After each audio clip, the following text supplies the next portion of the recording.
ये कहानी है जंगल में रहने वाले एक ठग की दो बेटियों की, जो जंगल से गुजरने वाले मुसाफिरों को छल कपट से लूटकर उनका कत्ल कर देती। पर फिर एक दिन एक ऐसा मुसाफिर आया जिससे उन सब की जिंदगी बदल गई।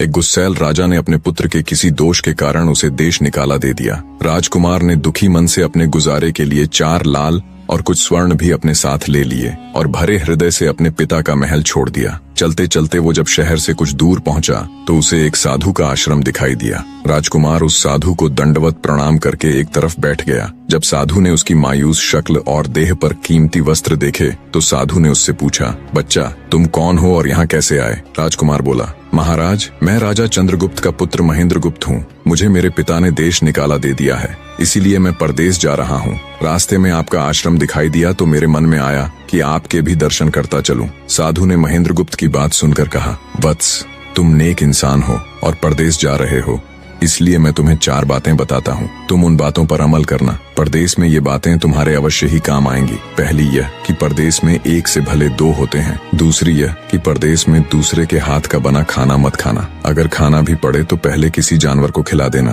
तीसरी बात यह कि परदेश में किसी दूसरे की बिछाई हुई चारपाई पर मत सोना। अगर सोना भी हो तो पहले बिस्तर को अच्छी तरह झाड़ लेना। चौथी बात यह कि यदि कहीं शत्रुओं के फंदे में फंस जाओ तो जहाँ तक हो सके नरमी और ज्ञान की बातें सुनाकर अपना उद्देश्य प्राप्त करना। साधु ने कहा, मेरी ये 4 बातें हमेशा याद रखना।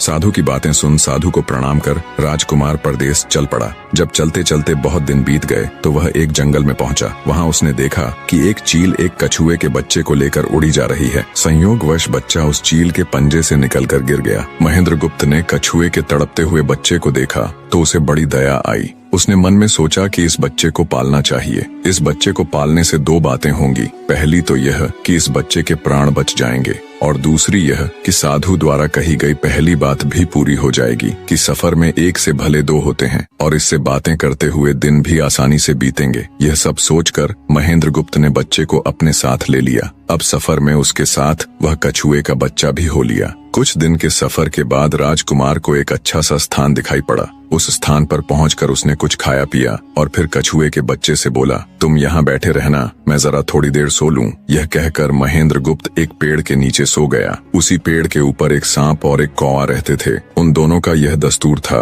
कि जब कोई मुसाफिर उस पेड़ के नीचे ठहरता तो सांप उसे डस लेता और कौवा उसकी आंखें निकाल लेता। नाग ने जब सोते हुए मुसाफिर को देखा तो पेड़ के नीचे उतरा और राजकुमार को डस लिया। सांप के डसते ही तुरंत राजकुमार के प्राण पखेरु उड़ गए। कुछ देर में जब कछुए की नजर महेंद्रगुप्त पर पड़ी तो वह उसे मरा देखकर बहुत घबराया और महेंद्रगुप्त के ऊपर बैठकर रोने लगा। तभी कौवा भी पेड़ से नीचे